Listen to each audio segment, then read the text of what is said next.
Now kicks off with an AFC West showdown as the Chargers head to Kansas City to take on the Chiefs. One of the biggest questions coming into the season was how the Kansas City Chiefs offense would look without Tyreek Hill. Turns out they appear to be just as explosive as ever as Patrick Mahomes put on a show in Glendale, tossing 5 touchdowns and spreading the ball around to his playmakers. To me, he's pretty good all the time. I mean, we're lucky to have him. The city of Kansas City is lucky to have him. The National Football League is lucky to have him. On the other side, the Chargers also got on the win column, avenging a Week 18 defeat to the Raiders, which ended their season in January behind an impressive effort from new addition Khalil Mack, who tormented his old team, racking up 3 sacks. This is how he is every single game. 3 sacks, there every play, Khalil Mack.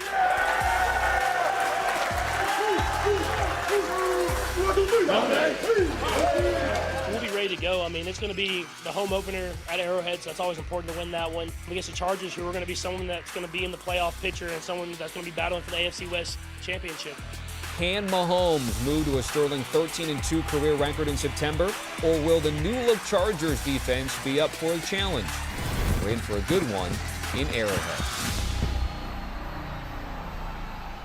Week 2 is upon us. Welcome in CBS Sports NFL analyst Charles Davis, who will be on the call for Patriots-Steelers in Week 2, a game you can see on CBS. The week starts in Kansas City, where we've got the Chargers and Chiefs clashing in an AFC West showdown. This is going to be the 4th matchup between Justin Herbert and Patrick Mahomes, Charles. Each of the first 3 have been decided by a game-winning score in the final minute of regulation or overtime, so make sure you don't book your flight too early for one of these games. Charles, what are the keys for Kansas City in this game? Well, Keith, you're exactly right. Listen, let's go to the game and worry about getting home later, right? That's the bottom line. But look, the keys is, the first one is protect the triangle. What I mean by that for Kansas City is the edge rushers for the Chargers, Joey Bosa, Khalil Mack. Mack had 3 sacks last game. Bosa's a perennial double-digit sack guy. The triangle is meeting Patrick Mahomes back at the top of his drop. Protect that triangle. Orlando Brown Jr. at left tackle, Andrew Wiley at right tackle. They've got to keep Mahomes upright and clean. The second, on defense, if you're Kansas City, those Los Angeles Chargers receivers, their yards after the catch, run after the catch is always dangerous. Looks like Keenan Allen's going to be out for that one, so that helps Kansas City. But when they catch the ball, tackle them on the spot. Don't let them get extra chunks of yardage and help them in field position. And last but not least, back on offense. Let Patrick Mahomes be Patrick Mahomes. That's the bottom line to all of this, right? If you're Patrick Mahomes, let him roam, let him do his thing, because the worst half of football he played last year was the second half of the AFC title game when he played to protect the lead rather than going ahead and freewheeling it and being Patrick Mahomes. He talked about it this offseason. He played not to lose instead of to win. Let him go ahead and be himself. That's the bottom line for Kansas City. And as we know, in those 4 meetings with the Chargers, he and Justin Herbert, neither one of them has blinked. Yeah, he is Mr. September, 12-2, an eye-popping 12-2 record in the month of September, and he and Justin Herbert tossing absolute dimes in Week 1. They have combined, though, for 639 passing yards and 8 touchdowns, no interceptions in their respective Week 1 matchups, including a couple of dimes. Those are incredible throws by both those. Charles, what has to happen for the Chargers to beat the Chiefs and start the season 2-0? I'm going to start on the defense for the Chargers. And obviously, Khalil Mack got the game ball last week, and deservedly so. I mentioned Joey Bosa. But on the back end, Derwin James, let him roam.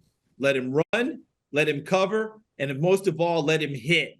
He's the type of guy that in the run game can have that big impact and slow things down. He could be the second guy in the passing game and knock the ball free and knock a receiver down on the ground and make him not want to come in that area again and touch the football. Derwin James is a one-man wrecking machine.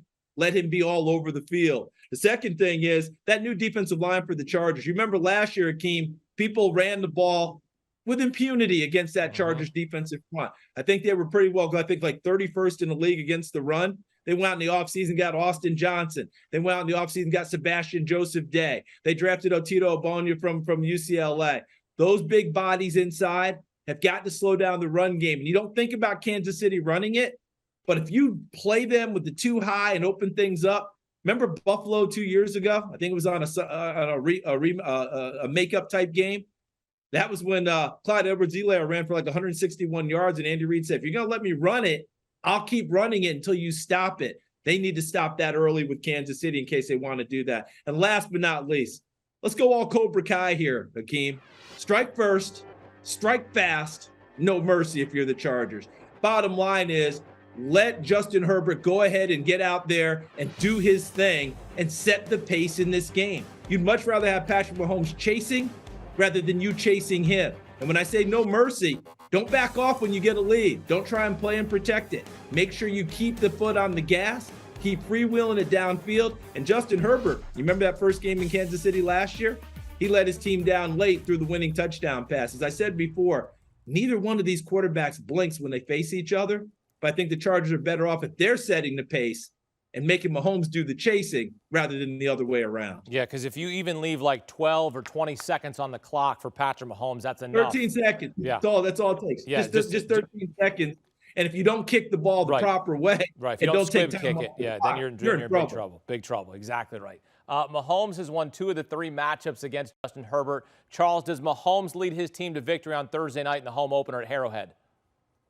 I was going back if I've been wrestling this bad boy all day long, Hakeem, and I'm going with Patrick Mahomes to protect the home field this time. We just mentioned the Chargers went in there and won last year, and then Mahomes took the Chiefs to Los Angeles and won on their field. This time, the home field gets protected. I do think it's going to be awfully close. They better hope Harrison Butker's ankle is okay and he's able to kick field goals. Justin Reed's a nice little backup, but you must rather have Harrison Butker kicking for the game winner. Yep, we'll see how that plays out as Patrick Mahomes looks to go to 13-2 in the month of September. Charles Davis joining us here on CBS Sports HQ. Charles, thanks. Again, this will be the 4th matchup between Justin Herbert and Patrick Mahomes. Each of the first 3 have been decided by a game-winning score in the final minute of regulation or overtime. First met in 2020. Chiefs overcame an 8-point fourth-quarter deficit, won in overtime on a 58-yard field goal made by Harrison Butker. Butker out on Thursday night. Former Jets kicker Matt Amendola will fill in. Last season, LA and KC split their 2 meetings, with the Chargers winning in Week 3 and the Chiefs winning in overtime in Week 15.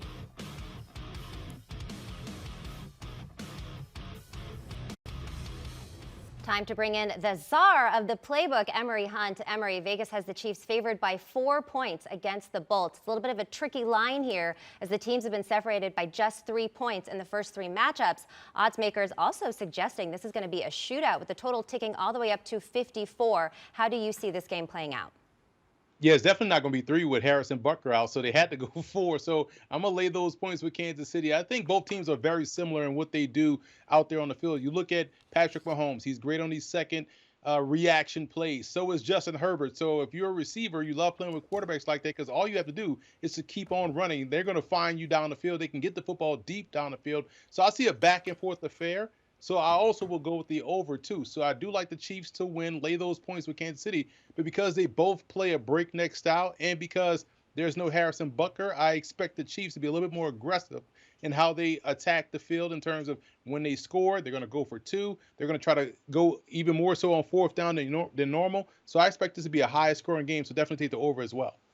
All right, well, while there's no more cheetah in Chiefs Kingdom, that wasn't a problem for Patrick Mahomes. The former MVP still has plenty of weapons at his disposal, throwing for 5 scores against the Cardinals. What's a player prop that you're eyeing for the Chiefs on Thursday night? I used this prop on Sunday, and I don't understand why is this still a thing at plus money. Patrick Mahomes going over 2.5 touchdown passes. Why are they questioning Patrick Mahomes throwing over 2.5 touchdown passes? So I'm taking that prop. I'm running to the window with that one. I think that's an easy one because, again, not only can he hit you deep down the field, but he takes full advantage. And we saw this in the game against the Cardinals. Those cheap 2-yard touchdowns, the underhand throw he had to Clyde Edwards-Helaire, those type of touchdowns are counted as passes. So he can rack up at least 1 or 2 of these cheap ones and get 2 traditional ones. So definitely go over that prop.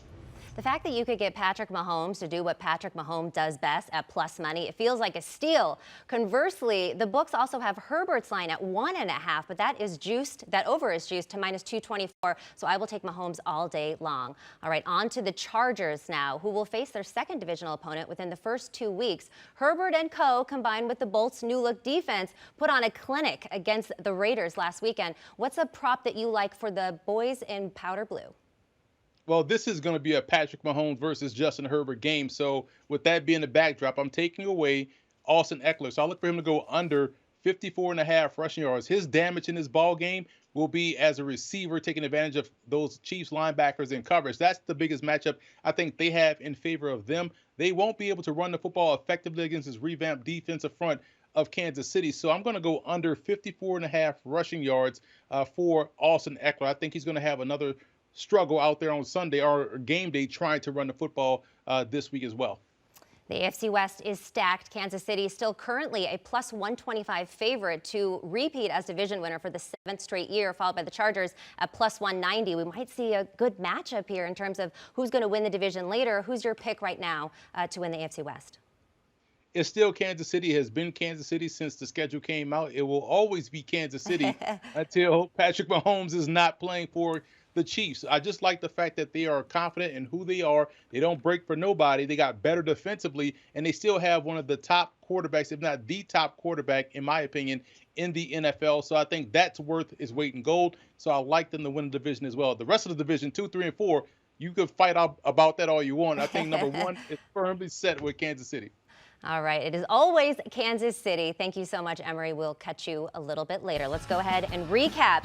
It's always Kansas City -4 and the over. That's what he likes for TNF. Patrick Mahomes is a steal at 2.5 passing touchdowns. You're going to get that at plus money. He also likes Austin Eckler to go under. It's going to be a little bit tougher for the running back. Do you want a sports network that delivers everything that matters about the game? The highlights, the picks, the instant analysis, no yelling, no fake debates, no politics. Hit the subscribe button and never miss a moment.